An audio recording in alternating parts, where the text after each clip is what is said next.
Pendengar yang terkasih, Shalom. Saya Pekaris Aryadi melayani di Resort GKI Miri Raya, Jemaat GKI Mangkuhung.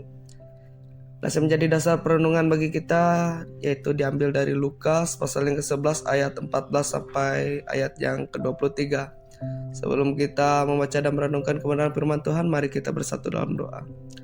Allah kami yang penuh kuasa, syukur kami naikkan karena kasih-Mu kami diberikan kesempatan untuk mendengarkan firman Tuhan. Berkatilah hamba-Mu dan kami agar firman ini menjadi dasar dalam kehidupan kami. Dalam nama Tuhan Yesus Kristus, berfirmanlah ya Tuhan. Amin. Lukas pasal 11 ayat 14-23 dengan peringkop Yesus dan Belzebul akan saya bacakan bagi kita. Pada suatu kali Yesus mengusir dari suatu setan yang membisukan. Ketika setan itu keluar, orang bisu itu dapat berkata-kata. Maka heranlah orang banyak. Tetapi ada di antara mereka yang berkata, ia mengusir setan dengan kuasa Belzebul, penghulu setan. Ada pula yang meminta suatu tanda dari sorga kepadanya untuk mencobai dia. Tetapi Yesus mengetahui pikiran mereka lalu berkata, setiap kerajaan yang terpecah-pecah pasti binasa, dan setiap rumah tangga yang terpecah-pecah pasti runtuh.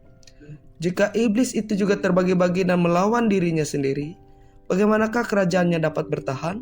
Sebab kamu berkata bahwa aku mengusir setan dengan kuasa Belzebul. Jadi jika aku mengusir setan dengan kuasa Belzebul, dengan kuasa apakah pengikut-pengikutmu mengusirnya? Sebab itu merekalah yang akan menjadi hakimmu. Tetapi jika aku mengusir setan dengan kuasa Allah, maka sesungguhnya kerajaan Allah sudah datang kepadamu. Apabila seorang yang kuat dan yang lengkap bersenjata menjaga rumahnya sendiri, maka amanlah segala miliknya. Tetapi jika seorang yang lebih kuat daripadanya menyerang dan mengalahkannya, maka orang itu akan merampas perlengkapan senjata yang diandalkannya dan akan membagi-bagikan rampasannya. Siapa tidak bersama aku, ia melawan aku. Dan siapa tidak mengumpulkan bersama aku, ia mencerai-beraikan. Setelah demikian jawab pembacaan firman Tuhan bagi kita. Para pendengar yang terkasih, di zaman modern ini khususnya daerah perkotaan sangat jarang kita dengar tentang pengusiran setan atau eksorsis ya. Namun dalam dunia perfilman horor barat biasanya tema eksorsis ini menjadi film yang banyak diminati. Dalam film biasanya alur cerita dibuat seolah-olah segala sesuatu telah terjadi sesuai dengan perencanaan iblis. Tapi pada akhir atau endingnya, ketika semua terlihat seperti sesuai rencana iblis, namun itu menjadi patah dan diganti kemudian menjadi rencana Tuhan yang terjadi. Dan Tuhanlah yang dimuliakan pada akhirnya.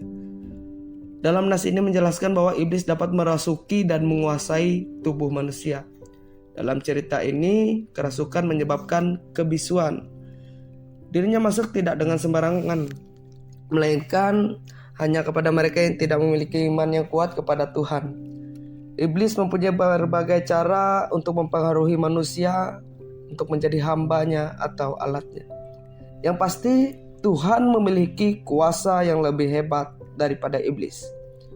Dalam Alkitab jelas mengatakan bahwa setan itu ada. Setan merupakan bawahan atau alat dari bos atau raja iblis. Pada konteks ini dikenal sebagai Belzebul. Oleh karena itu pengusiran setan yang dilakukan oleh Yesus dituduh menggunakan kuasa Belzebul. Dengan jelas dan tegas, Yesus menjelaskan bahwa tidak mungkin yang jahat bertentangan dengan yang jahat.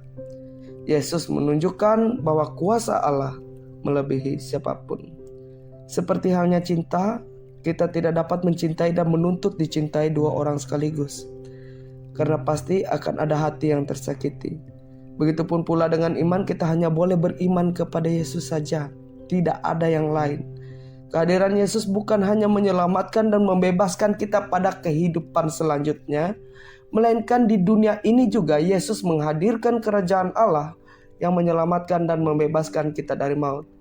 Pendengar yang terkasih, perlu diketahui bahwa kerasukan setan tidak hanya dapat membuat gangguan secara fisik, tetapi juga dapat mengganggu dan merusak pikiran, hati, mental, bahkan jiwa, sehingga kita hidup jauh dari kedamaian, yaitu kerajaan Allah.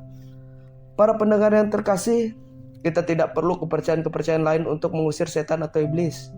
Kita hanya perlu Yesus Kristus yang berkuasa untuk segala sesuatunya. Teguhkan iman agar setan dan iblis tidak bisa merasuki, menguasai pikiran, hati, dan perbuatan. Namun biarkan kuasa Roh Kudus yang menguasai kita.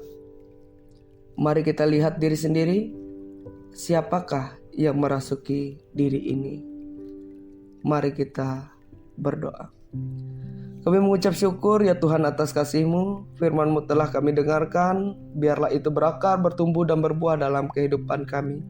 Kami juga memohon ya Yesus agar Engkau berkati kehidupan kami, keluarga, orang-orang di sekitar kami, bahkan setiap orang yang membutuhkan pertolongan-Mu. Gunakanlah kami sebagai alat-Mu sehingga kasih-Mu dapat dirasakan semua orang. Pimpin kami ya Roh Kudus hari ini dan seterusnya. Dalam nama Tuhan Yesus Kristus. Amin.